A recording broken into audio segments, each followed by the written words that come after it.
Hello everyone. आज हम तुम्हारा न्यू यूनिट स्टार्ट करने वाले हैं, यूनिट फर्स्ट, है ना। इसके कुछ टॉपिक जो थे वो मैंने पहले पढ़ा चुकी थी तुम्हें, मैं पोलर प्लेन्स वाले, है ना, पोलर इक्वेशन वाले, वो लेंथ ऑफ आर्क वाले। इसी में तुम्हारा एक नया चैप्टर है कर्वेचर, ठीक है। Unit first, paper second calculus का, है ना। चैप्टर है तुम्हारा कर्वेचर। तो सबसे पहले कर्वेचर तुम्हारा होता क्या है, हमें पता है कि एक कर्व होता है हमारा, ठीक है। जैसे मैंने बोला ये एक कर्व है, तो ये जिस पॉइंट से क्या होगा, एक ना एक उसमें बैंड बन रहा होगा। यानी ये एक स्ट्रेट लाइन थी, इसको इस पॉइंट से मैं बैंड कर दूँ, है ना, तो ये मेरा क्या हो जाएगा, इस टाइप का बैंड बनेगा। तो ये वाला जो तुम्हारा कर्व होता है ना, इसी को हम क्या बोलते हैं, कर्वेचर। क्लियर है। तो इसकी डेफिनेशन देखो क्या हो जाती है, that band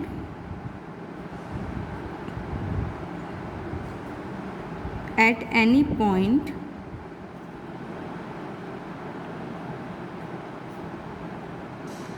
on the curve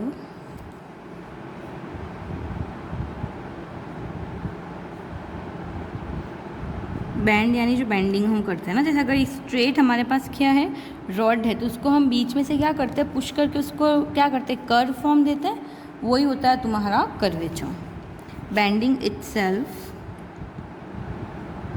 is called curvature. ये इसकी डेफिनेशन हो गई तुम्हारी।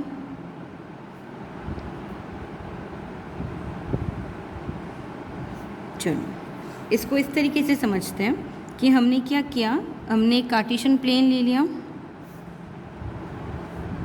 ये तुम्हारा एक्स एक्सिस, ये तुम्हारा वाई एक्सिस, ये तुम्हारा हो गया ओरिजिन। मैंने माना तुम्हारा एक कर्व है, ये देखो कर्वेचर के फॉर्म में है, बैंडेड है, ठीक है। तो हमने माना दैट पी और क्यू जो है, इसके दो पॉइंट्स, इस कर्व पे मैंने दो पॉइंट मान लिए, पी और क्यू, ठीक है। तो पी और क्यू हम इस तरीके से मानेंगे, ऐसे मान लो that let y equal to f of x, ये मेरा एक कर्व है, इस कर्व की बात कर रही हूँ, है ना। ये मेरा क्या है, y equal to f of x, ठीक है। अब मैं क्या करूँ, इस पे कोई पॉइंट ले लूँ P,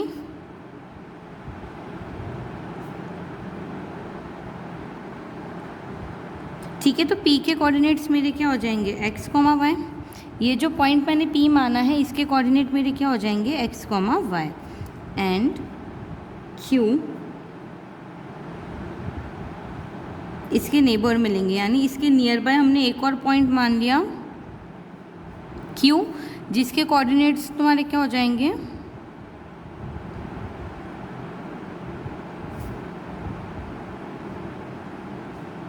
del x plus x और डेल वाई प्लस वाई। इन दोनों के बीच का डिस्टेंस मान लो क्या है तुम्हारा, डेल है, del x del y in x axis and y axis. तो तुम्हारी Q के कोऑर्डिनेट क्या हो जाएंगे, x plus del x, y plus del y. Clear है यहाँ तक।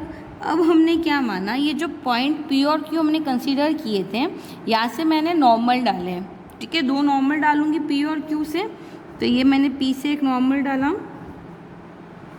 और ये मैंने एक Q से नॉर्मल डाला, ठीक है। तो जो P और Q से जो तुमने नॉर्मल डाले हैं, वो तुम्हारा क्या होगा, पॉइंट N पे इंटरसेक्ट करेगा, ठीक है। हमने क्या माना कि जो P और Q से हमने नॉर्मल ड्रॉ किया है, वो N पॉइंट पे इंटरसेक्ट कर रहा है, यानी let normal P and Q intersect at point N point पे इंटरसेक्ट कर रहा है। क्लियर है यहाँ तक। अब हम क्या मानते हैं कि जो हमारा पॉइंट है, ठीक है, वो क्या कर रहा है, P और Q के बीच में मूव कर रहा है, यानी ये पॉइंट जो है इस तरीके से ऊपर इसकी पोजीशन चेंज करेगा। क्लियर है यहाँ तक। तो इस केस में तुम्हारा जो लिमिट ऑफ Q है वो टेंस कर जाएगी P तक, और जो Pn है तुम्हारा वो टेंस कर जाएगा PC तक। यानी पॉइंट जब यहाँ से यहाँ मूव करेगी, तो तुम्हारा नॉर्मल भी क्या होगा, ऊपर की तरफ अपनी पोजीशन चेंज करेगा। क्लियर है यहाँ तक। इस केस में तुम्हारा जो लिमिट ऑफ Q है वो टेंस करेगा P पे, और Pn टेंस करेगा टिल PC। ये कॉन्सेप्ट समझ में आ गया होगा। अब इससे रिलेटेड जो तुम्हारे टर्म्स है वो देखो। तो ये जो तुम्हारा C है ना, ये पॉइंट C, ये तुम्हारा क्या कहलाता है, सेंटर ऑफ कर्वेचर। ये ग्राफ समझ में आया। इससे रिलेटेड पॉइंट्स देखते हैं। Number 1, point C is called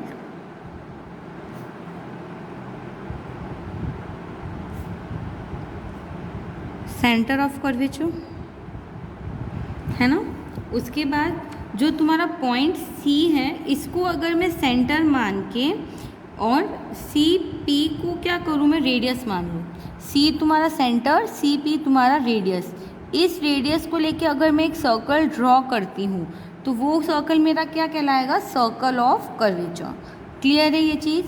C जो पॉइंट तुम्हारा सेंटर ऑफ कर्वेचर था, उसको सेंटर ऑफ कर्वेचर है, और मतलब मानना नहीं है, वो तो ऑलरेडी है ही है सेंटर ऑफ कर्वेचर, है ना। और जो CP डिस्टेंस तुम्हारी है उसको तुम रेडियस कंसीडर कर लो। तो CP से जो बनने वाला तुम्हारा सर्कल है वो तुम्हारा क्या हो जाएगा, सर्कल ऑफ कर्वेचर। लिख लूँ।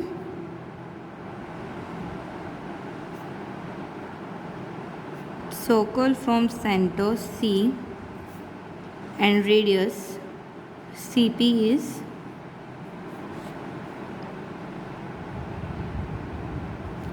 Circle of curvature. कर्वेचर तुम्हारा क्या है, PQ है। यहाँ पे हमने इनिशियली कंसिडर किया था PQ तुम्हारा क्या है, कर्वेचर है। तीसरी चीज़,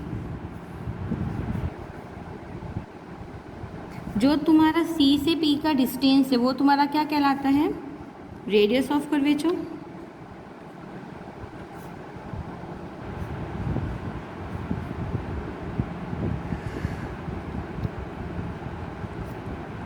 इसको जनरली हम क्या करते हैं, रो से डिनोट करते हैं। क्लियर है यहाँ तक। उसके बाद जो तुम्हारा रेडियस होता है उसका जो रेसिप्रोकल होता है वो तुम्हारा क्या कहलाता है, कर्वेचर।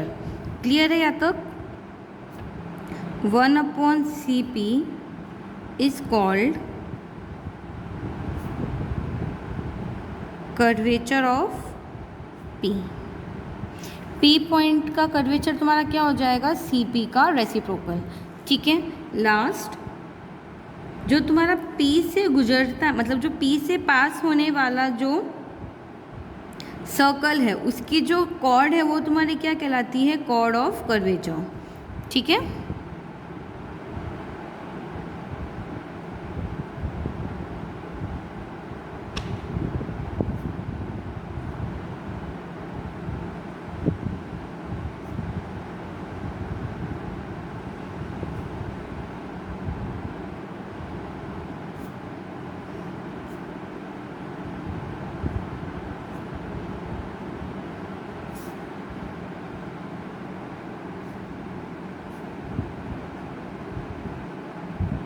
तो ये वाला कॉन्सेप्ट समझ में आ गया होगा कि सेंटर ऑफ कर्वेचर हमारा क्या होता है, सर्कल ऑफ कर्वेचर क्या होता है, radius of curvature, curvature of a P and chord of a curvature.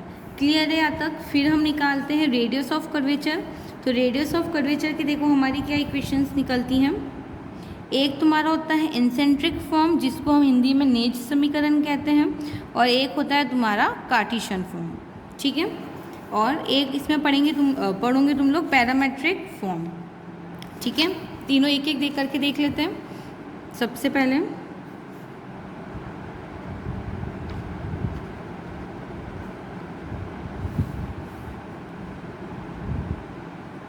Radius of curvature.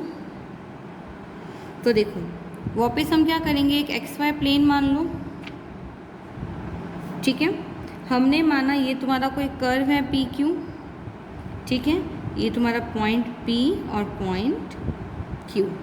ठीक है। तो हमने माना A तुम्हारा क्या है, कोई फिक्स पॉइंट है। ये तुम्हारा कोई फिक्स पॉइंट है A। ठीक है। और इस पे तुम्हारे दो एडजस्टेंट पॉइंट है P एंड Q। लिख लो, let A be any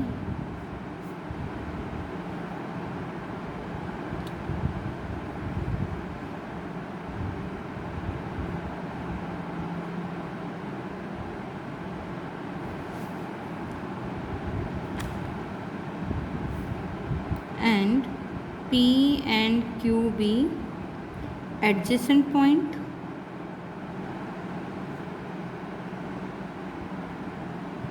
then जो AP है वो तुम्हारा डिस्टेंस क्या है S, देन एक AP जो डिस्टेंस है वो तुम्हारी क्या है S, तो तुम्हारा AQ क्या हो जाएगा S प्लस डेल S, क्यों, क्योंकि ये डिस्टेंस तुम्हारा क्या हो जाएगा डेल S होगा, और जो इसकी आर्क है ना, जो ये आर्क है ना तुम्हारा PQ, ये जो आर्क बन रहा है इसकी डिस्टेंस तुम्हारी क्या हो जाएगी डेल S। क्लियर है यहाँ तक? ठीक है, यानी AP की डिस्टेंस तुम्हारी S, AQ की distance S plus del S और PQ की डिस्टेंस तुम्हारी क्या हो गई डेल S। यहाँ तक सभी बात क्लियर हो गई होगी। ठीक है, अब देखो मैंने क्या माना कि P और Q से मैं टेंजेंट ड्रॉ कर लूँ x एक्सिस के अलॉन्ग, तो वो क्या करेगी मेरा फाई और फाई डेल फाई एंगल बनाएगी। ये देखो ओरिजिन से ले लो पॉइंट P, एक पॉइंट ले लो Q, ये थोड़ा तुम्हारा डिस्टेंस पे है ना,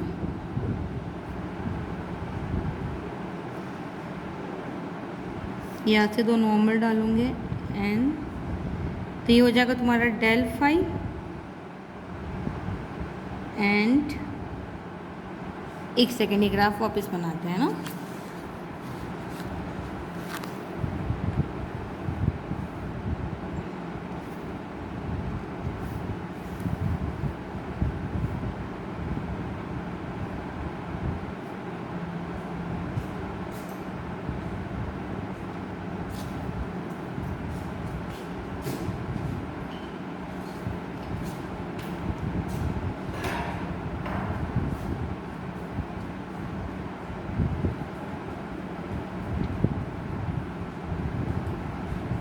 ये तुम्हारा कर्व हो जाएगा,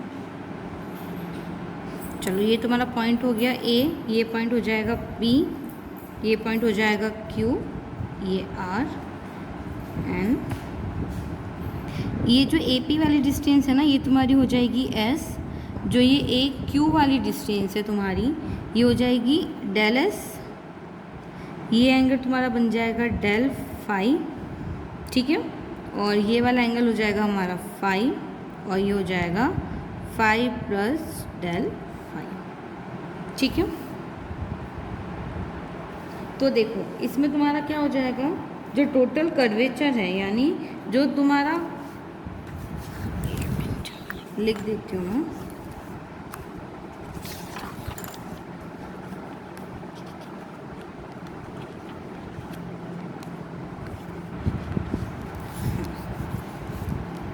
तो तुम्हारा angle del phi and chord PQ is called total curvature।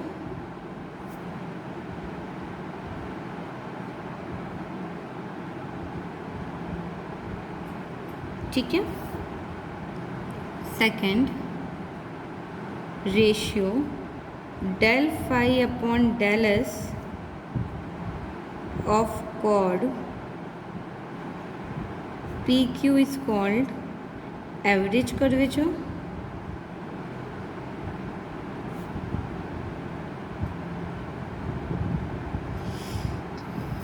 and limit Q tends to P del phi upon del S, ये तुम्हारा डेल है, equal to d phi by ds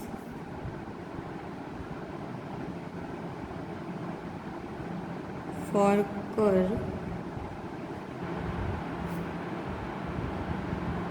at point P is called curvature. Clear है यहाँ तक? अच्छा देखो, अब तुम्हारा फॉर्मूला में बताना है कि रेडियस ऑफ कर्वेचर तुम्हारी क्या होती है। मैंने पहले ही बताया था जो रेडियस ऑफ कर्वेचर होती है उसको तुम क्या करते हो, रो से डिनोट करते हो। ठीक है, तो इसको भी हम रो से डिनोट करेंगे, यानी जो तुम्हारा रो है वो तुम्हारा क्या होता है, ds/d∅। यहाँ से हमें एक फॉर्मूला मिल गया। ये किसका फॉर्मूला है, तुम्हारा रेडियस ऑफ कर्वेचर। तुम्हारे रेडियस ऑफ कर्वेचर को तुम रो से डिनोट करते हो, तो रो तुम्हारा होता है ds/d∅। ठीक है, ये तो तुम्हारा हुआ इंसेंट्रिक इक्वेशन। ठीक है, ये तुम्हारा किस फॉर्म में हुआ, इन इंट्रिंसिक इक्वेशन। ठीक है, जिसको हिंदी में हम लोग बोलते हैं नेज समीकरण। क्लियर है यहाँ तक। सेकंड तुम्हारा क्या है, कार्टेशियन फॉर्म। तो कार्टेशियन फॉर्म में रो तुम्हारा क्या हो जाता है, ds/d∅, और इसकी वैल्यू इक्वल हो जाती है तुम्हारी 1 + dy/dx² to whole power 3/2 upon del² y/del x²।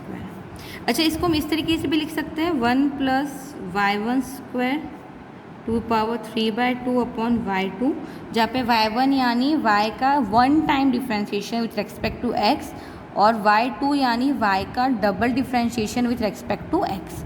Clear है यहाँ तक। ये तुम्हारा हुआ इन अ कार्टेशियन फॉर्म। अगर तुम्हारा इंसेंट्रिक फॉर्म में गिवन होगा तो तुम्हारा क्या हो जाएगा, रो इक्वल टू ds/d∅। यही अगर तुम्हारा कार्टेशियन फॉर्म में हो जाएगा तो फॉर्मूला क्या बन जाएगा, 1 + y1² to power 3/2 upon y2। ठीक है। अच्छा, एक और चीज़, अगर तुम्हारा क्या हो, जो कर्व हो, ये तो तुम्हारा किसके लिए था, curve y equal to function of x। अगर x फंक्शन ऑफ y होगा तो तुम्हारा क्या हो जाएगा, y की जगह पे x और x की जगह पे y आ जाएगा। क्लियर है यहाँ तक। तीसरा है तुम्हारा पैरामेट्रिक इक्वेशन।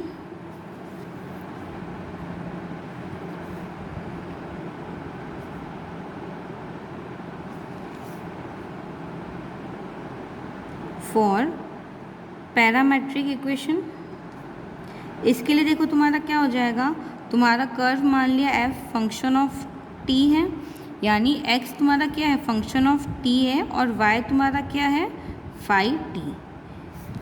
क्वेश्चन तुम्हारा इसी फॉर्म में होगा, x equal to function of t and y equal to function of phi t। इस वाले के लिए तुम्हारा क्या हो जाएगा, curve y equal to function of x। ये कार्टेशियन फॉर्म के लिए होता है कर्व। पैरामेट्रिक फॉर्म के लिए क्या हो जाएगा, x equal to function of t and y equal to phi t। इस केस में तुम्हारा जो रो है, यानी जो रेडियस ऑफ कर्वेचर है, वो तुम्हारी क्या हो जाएगी,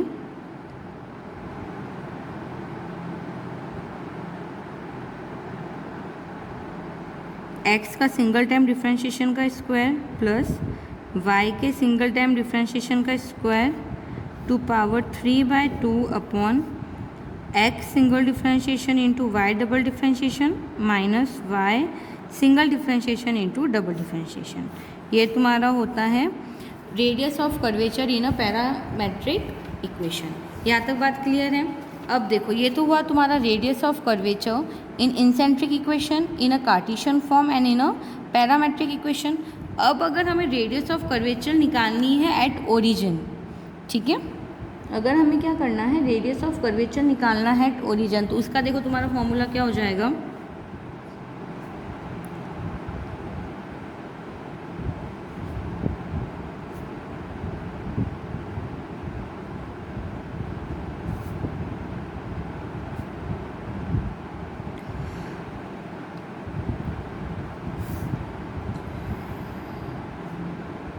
रो एट 0,0, यानी तुम्हारा ओरिजिन पे एक्स वाई कोऑर्डिनेट क्या हो जाएंगे, 0,0 ही होंगे।